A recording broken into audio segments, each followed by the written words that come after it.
Bonjour à tous, bienvenue dans cette nouvelle vidéo qui traitera du thème une diversification des espaces et des acteurs de la production. J'ai déjà fait une vidéo puisque ce thème peut se subdiviser en deux leçons, la diversité des espaces de la production et l'autre leçon sur métropolisation, littoralisation des espaces productifs. Donc je vous mettrai, si vous voulez avoir beaucoup plus de détails, les liens dans la description. Là, c'est une vidéo plus générale au thème. Donc, ici, grand 1, les espaces de la production dans le monde, une diversité croissante. D'abord, voyons les facteurs, petit 1, les facteurs de diversité des espaces productifs. D'abord, voyons que ces espaces productifs sont diversifiés. La définition d'espace productif, il s'agit d'un espace aménagé et mis en valeur dans l'objectif de créer de la richesse en réalisant des activités variées. Ça peut être un espace dédié à une activité, mais de plus en plus souvent, on a des espaces dédiés à une pluriactivité. C'est pour ça qu'on parle de la diversification des espaces de la production qui forment ensemble le système productif mondial. Ce système productif mondial est dominé par l'industrie, mais il y a d'autres types d'espaces productifs. Donc on a également les espaces productifs agricoles, vous comprenez rapidement ce que c'est. On peut avoir, bien sûr, je viens de le dire, les espaces productifs industriels et miniers, et également les espaces productifs tertiaires. Là, on parle des espaces caractérisés par des activités de la finance, les paradis fiscaux par exemple, ou on parle encore d'activités tertiaires du type tourisme, comme c'est le cas des littoraux touristiques. Alors parmi les facteurs de diversité des espaces productifs, on va trouver la division internationale du travail, la DIT. Alors notion très importante à retenir, c'est-à-dire ça désigne la spécialisation des territoires en fonction d'un certain nombre d'avantages comparatifs. Ces avantages comparatifs, ça peut être le coût de la main-d'œuvre, ça peut être aussi la qualification de la main-d'œuvre, ça peut être la présence de matières premières, par exemple pour des entreprises minières, ça peut être des avantages fiscaux, etc. Alors, on peut distinguer deux types de division internationale du travail, chronologiquement. On a la division, la DIT classique. La DIT classique, c'est quoi?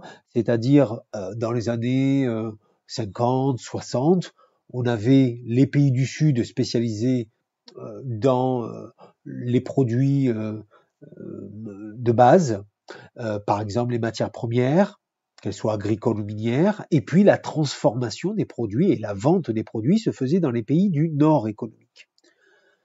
Aujourd'hui, on a une DIT qui se complexifie, puisque la DIT classique était basée sur des chaînes de valeur ajoutée assez simples.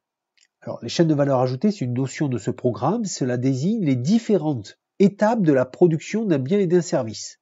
Donc, je résume, les pays du Sud produisaient le produit de base et il était ensuite transformé, chaîne de valeur ajoutée, il était transformé dans les pays du Nord. Aujourd'hui, on a une DIT qui se complexifie, on a certes des chaînes de valeur ajoutée qui restent verticales, c'est-à-dire de ce type-là. On a encore des pays ateliers, par exemple dans l'Asie du Sud-Est, voire maintenant en Afrique, qui produisent pour une commercialisation dans les pays du Nord. Mais on a également des chaînes de valeur ajoutée qui deviennent de plus en plus horizontales, c'est-à-dire dont la production d'un produit donné est fragmentée en diverses usines qui peuvent se situer un petit peu partout dans le monde ou dans une région du monde. On peut prendre l'exemple, par exemple, de la production des Airbus en Europe, dont les différentes pièces sont produites dans différents ateliers européens et sont ensuite assemblées à Toulouse. Parmi ces facteurs de diversité, on va citer le rôle croissant également du numérique. Alors, c'est vrai que l'apparition des géants du numérique a bouleversé une partie de la production et a créé des espaces productifs numériques. On peut citer la Silicon Valley, bien sûr, en Californie, mais on peut également citer dans les pays émergents, par exemple, la cité de Bangalore en Inde, dont certains espaces se spécialisent dans le numérique. Et c'est vrai que ce numérique a aboli, dans une certaine mesure, les distances temps, c'est-à-dire le temps qu'on met à parcourir une distance, et a favorisé la dématérialisation de certains échanges. C'est le cas, par exemple, bien sûr, des échanges financiers. Petit 2, les acteurs économiques de ces espaces productifs. Bon, l'acteur majeur, c'est vraiment les FTN. Qu'est-ce qu'on appelle les FTN? Ce sont les firmes transnationales, c'est-à-dire les entreprises qui produisent au moins un tiers de leur activité en dehors de leur pays d'origine. Une petite carte pour bien comprendre la localisation de ces FTN dans le monde. Les FTN sont 82 000 entreprises qui regroupent à elles seules 810 000 filiales à l'étranger. Elles réalisent un quart du PIB mondial et 2 tiers du commerce mondial. Donc, c'est elles surtout qui vont influencer la détermination, la formation de ces espaces de production mondiaux. La carte montre bien que les principales FTN sont originaires des pays de la triade, Amérique du Nord, Europe de l'Ouest, Asie, Pacifique, mais il y a un nombre croissant également de FTN originaires des pays émergents, de Chine, d'Inde, du Brésil, voire de l'Afrique du Sud aujourd'hui. Alors, clairement, les FTN sont les premiers agents de la mondialisation, sont les premiers agents de la formation de ces espaces de production, car elles exercent leurs activités dans plusieurs États et elles adoptent des stratégies de localisation de leurs activités qui favorisent tel ou tel espace productif. Donc si vous avez bien compris le lien avec la DIT, ce sont ces FTN qui favorisent, ou qui mettent en œuvre plutôt, la DIT. Ceci dit, à part les entreprises mondiales, il y a d'autres acteurs. On peut citer 2 autres types d'acteurs qui sont souvent un petit peu minorés. D'abord, le rôle des États. Alors, les États, dont on dit souvent qu'ils sont un petit peu exclus des espaces productifs, qui ont donc un rôle limité, en fait, peuvent favoriser les flux d'informations, peuvent favoriser les flux de capitaux. Comment? Eh bien, en faisant des politiques qui permettent d'attirer les entreprises.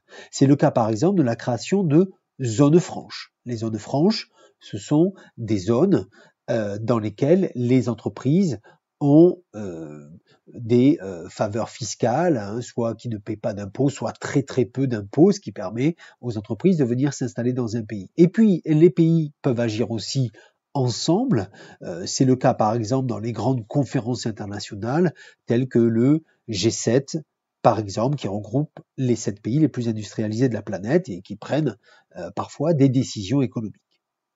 On a également un autre type d'acteurs, on va passer assez vite dessus, ce sont les organisations internationales, l'OMC par exemple, l'ONU pourquoi pas, hein, même si c'est pas une organisation économique, mais l'OMC ou le FMI. L'OMC c'est l'Organisation mondiale du commerce, le FMI, le Fonds monétaire international, qui vont favoriser le développement économique, alors par des politiques qui sont parfois contestées.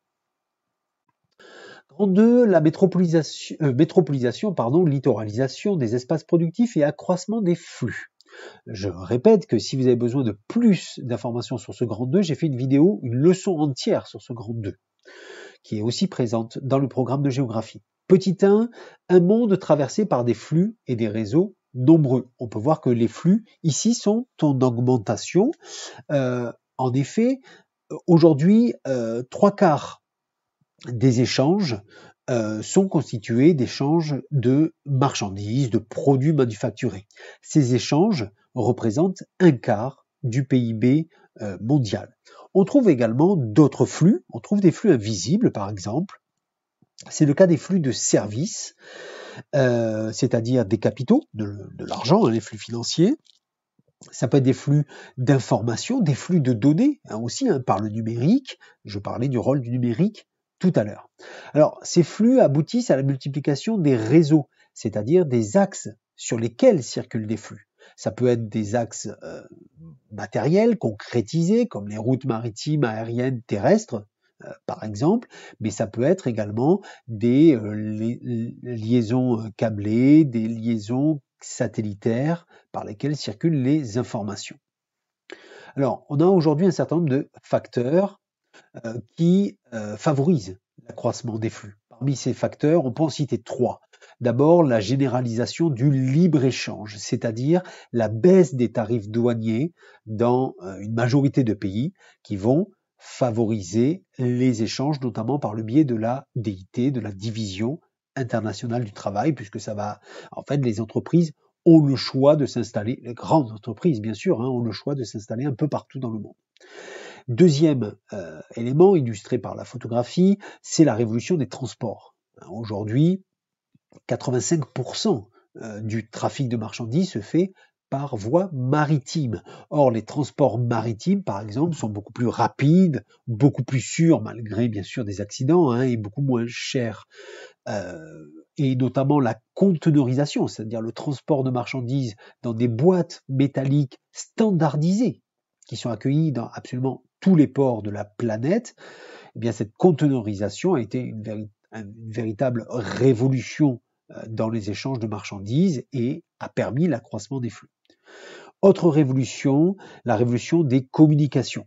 Internet, satellites, téléphones portables permet d'abolir en partie les distances temps et permet cette fameuse dématérialisation dont j'ai abordé un tout petit peu l'idée tout à l'heure. Du coup, on va avoir une localisation des espaces productifs essentiellement dans les métropoles et sur les littoraux. Voyons d'abord petit 2, la métropolisation des activités. On rappelle qu'une métropole, comme on l'a vu dans le thème 1 de géographie, c'est une grande ville qui concentre les fonctions de commandement. En fait, ça va être également des espaces de production de richesse. Schématiquement, on peut séparer les centres et les périphéries. C'est-à-dire qu'au centre des grandes métropoles, on va trouver les quartiers d'affaires, qui vont regrouper les sièges sociaux de direction des grandes entreprises, qui vont regrouper aussi les espaces productifs financiers, les bourses mondiales, les grands assureurs mondiaux, la présence des banques mondiales, etc. À la périphérie, on va avoir deux types d'espaces productifs. D'abord, les espaces productifs, les espaces de production liés à l'industrie, par le fait que des unités industrielles soient basées dans les périphéries des villes. Mais on va aussi trouver la présence de technopoles, c'est-à-dire des lieux qui vont rassembler, des espaces qui vont rassembler des lieux de production, des lieux de recherche, par exemple. On peut citer également les clusters. Alors, les clusters en géographie, qu'est-ce que c'est? Ça signifie amas ou grappe en anglais. Ça signifie un lieu où l'on va regrouper des activités productives qui se ressemblent, des activités productives qui se font dans le même domaine, avec l'idée qu'il va y avoir une coopération entre les entreprises, ce qu'on appelle une synergie, et cette coopération va aboutir à un accroissement de la production et à un renforcement de l'espace productif sur ce lieu-là. Petit 3, la littoralisation des activités. Puisque au-delà du phénomène de métropolisation, la mondialisation de l'économie se traduit aussi par un vaste processus de littoralisation. On estime qu'aujourd'hui, entre 40 et 60% de la population mondiale vit sur un littoral. Alors, cette littoralisation va toucher différents secteurs productifs. Elle va d'abord toucher, bien sûr, on l'a déjà dit, le commerce maritime, 85%. Donc, on avait vu les flux maritimes et maintenant, on va étudier les espaces de production de ces littoraux. Alors, ce commerce maritime majeur explique la multiplication de la construction des zones industrialo-portuaires, les ZIP, qui sont des espaces littoraux qui associent des activités industrielles avec des activités portuaires. On va avoir également la présence de zones franches, par exemple, c'est-à-dire des zones où les conditions fiscales sont favorables et permettent l'implantation des entreprises. Or, ces zones franches, les ZES, par exemple en Chine, les zones économiques spéciales, sont situées sur les littoraux. Alors, il ne faut pas oublier quand même que la littoralisation de l'économie se fait également par le secteur des services. Aujourd'hui, on a un boom, par exemple, des activités balnéaires, des littoraux touristiques. Il y a des régions traditionnelles qui sont spécialisées dans cette activité depuis longtemps, le bassin méditerranéen, la mer Caraïbe, par exemple. Mais aujourd'hui, vous avez de nouveaux espaces de production touristique. C'est par exemple les littoraux du Moyen-Orient. Bon, et puis cette littoralisation qui accentue, qui accélère la transformation de certains littoraux. Par exemple, on va avoir la construction de ports géants. C'est le cas de la construction de ports en eau profonde. On peut citer peut-être le plus symbolique d'entre eux, le port de Yangshan à Shanghai, qui est construit à 32 km des côtes pour accueillir tout simplement les navires les plus gros qui ne pourraient pas rentrer dans l'embouchure des fleuves. Voilà, c'est la fin de cette vidéo. J'espère qu'elle vous a été utile. N'oubliez pas que vous avez également les 2 vidéos particulières sur les leçons. Donc d'abord diversité des espaces productifs, puis métropolisation et littoralisation. Vous pouvez vous abonner à la chaîne pour avoir accès aux vidéos de cours, d'entraînement, de méthode. Et vous pouvez bien entendu laisser un commentaire.